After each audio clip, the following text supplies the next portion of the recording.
Good morning, नमस्कार, आदाब, सत श्री अकाल दोस्तों। ये है आपका अपना प्रिय डॉक्टर आदि कश्यप और मुंबई से मानुस आपके लिए लेकर आया आपका मनपसंद प्रोग्राम पॉजिटिव करना। आज है एपिसोड नंबर 1967। एक बहुत ही अच्छी कहानी है और कहानी का शीर्षक है दिए की लो, अंधेरे में उम्मीद। दोस्तों, एक दिया जब जलता है तो वो सिर्फ एक कमरे को ही रोशन नहीं करता, बल्कि वो कई घरों को, कई देशों को और कई दिलों को रोशन करता है। उसी पर आधारित है आज की कहानी। देखते हैं कि ये दिया कौन है जिसने सबको रोशन कर दिया। मुझे उम्मीद है कि आपको ये कहानी पसंद आएगी। शुरुआत करता हूं इस कहानी की कुछ इस प्रकार। दिए की लो, अंधेरे में उम्मीदें, एपिसोड नंबर 1967। मुसाफिरों से भरी दुनिया में उम्मीद की लो हर जगह जलती है। इसी तरह मुंबई की गलियों में, काठमांडू की पहाड़ियों में और दुबई के मजदूर कैंप में और टोक्यो की व्यस्त मेट्रो में इसी लो को थामे चलती है हमारी कहानी का नायक विवेक अपने पिता के साथ मुंबई की एक पुरानी चाल में बड़ा हुआ। पिता बिजली के मिस्त्री थे और मां घर चलाती थी। कॉलेज के बाद काम की तलाश में वो गल्फ चला गया। दिन भर की मेहनत, रेत और धूप के बीच उसका सपना था कि घर लौटकर अपने मोहल्ले के बच्चों के लिए एक छोटा शिक्षण केंद्र खोलूंगा। एक रात निर्माण स्थल पर भारी मशीन फंस गई। सबने अपने हाथ खड़े कर दिए, कल देखेंगे। लेकिन विवेक ने अपने मोबाइल की फ्लैश लाइट जलाई, प्लान पढ़े और टीम को छोटे छोटे काम बांट दिए। आधे घंटे में मशीन चल पड़ी। सुपरवाइजर बोला, तुमने तो अंधेरे में रास्ता बना दिया। उसी शाम उसने कैंप में नोटिस लगाया कि रात को 8-9 बजे मुफ्त हिंदी, अंग्रेजी और कंप्यूटर कक्षा। पहले दिन 3 लोग आए, नेपाल का गोपाल, बिहार का असलम और केरल का बीनू। कुछ ही हफ्तों में कक्षा भर गई।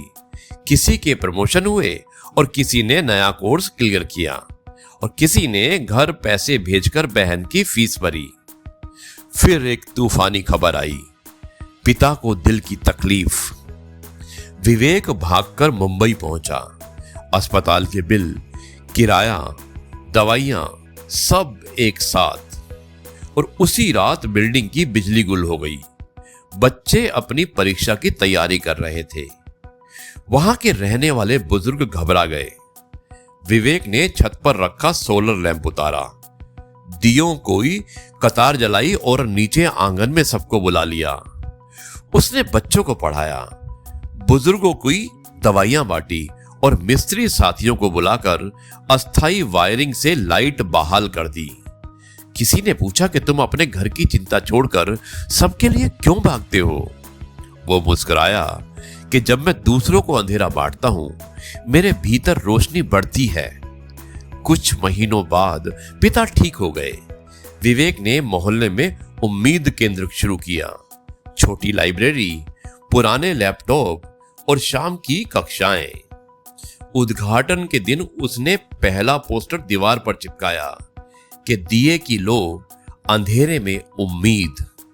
साल के अंत में कैंप के दोस्त वीडियो कॉल पर जुड़े। काठमांडू से गोपाल बोला कि मैंने अपने गांव में शाम की क्लास शुरू कर दी है। दुबई से असलम ने बताया कि मेरे प्रमोशन के बाद मैंने 2 बच्चों की फीस उठाई। और टोक्यो में शिफ्ट हुए बीनू ने लिखा कि मैंने भी एक वॉलंटियर ग्रुप ज्वाइन कर लिया है। विवेक समझ गया कि एक दिया जब जलता है तो वो सिर्फ एक कमरे को नहीं, कई घरों, कई देशों और कई दिलों को रोशन कर सकता है। दोस्तों, अंधेरों को कोसने से बेहतर होता है कि एक दिया जलाइए। छोटी सी मदद भी दुनिया की सबसे बड़ी रोशनी बन सकती है। दोस्तों, कैसी लगी ये कहानी जिसमें विवेक नाम का एक दिया, एक लड़का जिसके पिताजी इलेक्ट्रिकल मैकेनिक थे और वो उनके साथ रहता था।